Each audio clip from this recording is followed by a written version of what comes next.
So, once again, Twitter is pushing an agenda, which is extremely frustrating because the "what's happening" bar on the side is supposed to have some element of actual trendingness to it. But what they do is they essentially put ads here, and they put their agenda items here as well. And so this one is the Los Angeles Times: super contagious and able to reinfect. California faces big coronavirus risk for BA4, BA5. And you click on it, and you get sort of their super thread here.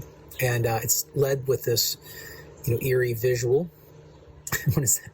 What is going on there? The first one is this poll. Are people in your life being infected with the coronavirus, even being caught up with the earlier wave? Caught up in the earlier wave.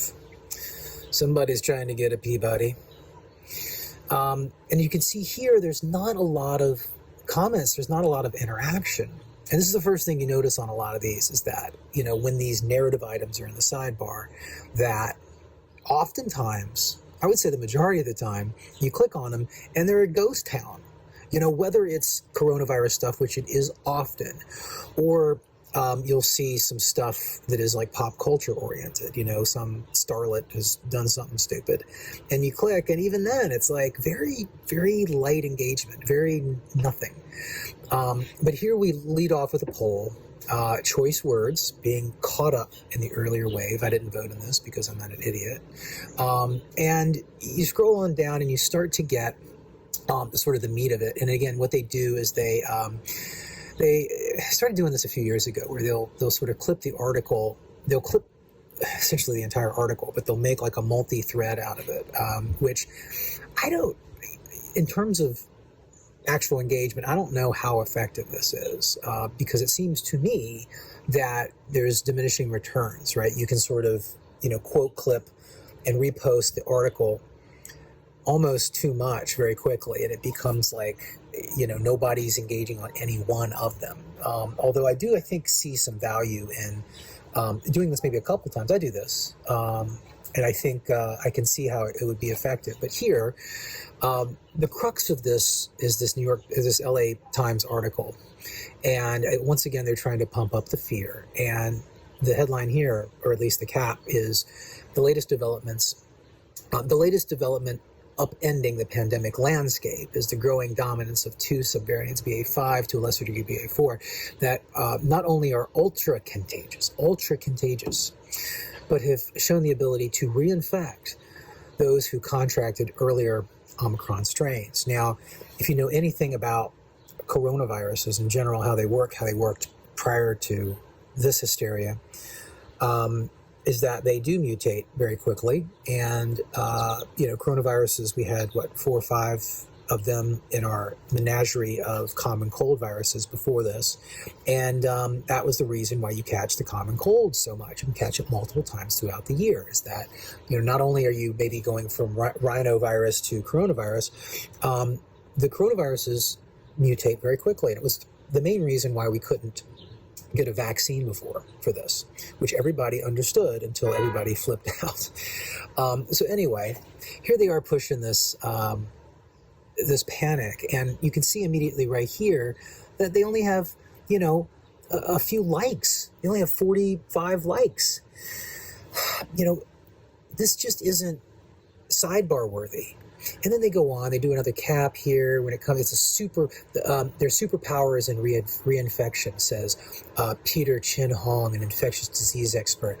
Why on earth would you willingly want to stoke panic? And this is the question I've had from the very beginning. What kind of person are you that thinks that this is helpful?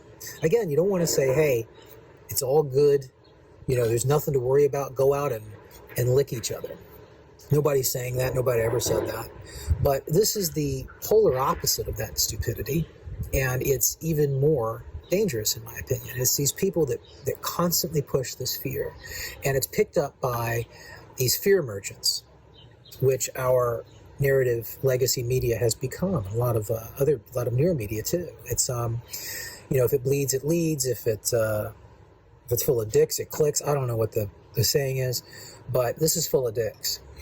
There is strong evidence they can spread even faster than the subvariant, says LA County Public Health Director Barbara Ferrer, and she's a a floozy. But again, low engagement on this. Nobody's clicking on this. Nobody's commenting on this. Nobody's resharing this. And this has been here for a couple days, right? The reason I'm doing this video is because I've been watching this. And you keep going, and again, they keep clipping the same kind of language. Both subvariants are contagious. The worry is that trait, combined with their apparent reinfection, could prolong or exacerbate California's already months-old coronavirus wave. I mean, how many different ways can you write the same damn thing? And then you sort of go down, and you have these. This is the guy who's the editor here, who tries to pile on and tweet his own version of this story, pumping the story. I get it, you want to pump your story, but it's the same crap. And then here's this person, with the map. Why? Like, this is not sidebar worthy. This guy is the deputy managing editor of the LA Times. And again, here comes Lisa Lewis, these little fear merchants, these little, supposed experts. This person is low follower. And then here again, the thread continues with the LA Times coming back, pump the fear. Again, how is this helpful? Who is this serving? And look here, if you click on the entire thread, you can see that even though it looks like that there's, 17 comments, there's not. They're commenting to themselves. They're engaging with themselves. And when you do finally find some comments and some replies, it's from actual smart people going, please stop it. Please stop this fear. There's no basis for this. This is the common cold at this point. It's been the common cold forever. It was the common cold out of the gate, frankly. But the only engagement here is with Team Reality people saying, stop it. You're beclowning yourselves, LA Times. Stop it. Stop making people scared. And the fact that this is on the sidebar is a problem. This is deceptive. It is absolutely unhelpful. And it needs to stop. Like, when will this ever end? Yeah, Rose Stabler. That's a good question. Maybe the LA Times should write an article about that, a little self-reflection. I know that a lot of people think that Elon Musk is going to swoop in and superhero this thing. I don't think that's going to happen at all. But, the dishonesty in the mechanism is something that is it's pervasive, and it sort of, it's from the way that the algorithm and the AI is combined with humans here, and it is absolutely and obviously designed to further a point of view, and that point of view is firmly on one side, and there is no, when is the last time you saw something helpful on the sidebar that was being pushed this way? I would argue that the sidebar should be what the sidebar is, which is, trending things that are popping, things that are hot. And that, to me, is the value here, right? I saw Abe, was assassinated. It's horrible. But that was on the sidebar, right? That deserves to be on the sidebar. I'm not a big Ariana Grande fan, but, like, if she does something that's, really being talked about on Twitter, which obviously happens, that goes on the sidebar. But these things, like this LA Times article, where they put it there, it's got a very prominent position, and it's there for days, right? This one article about how scary and concerning these subvariants are, with all these doom quotes from all these blue check grifters. To have this, repopulate on the side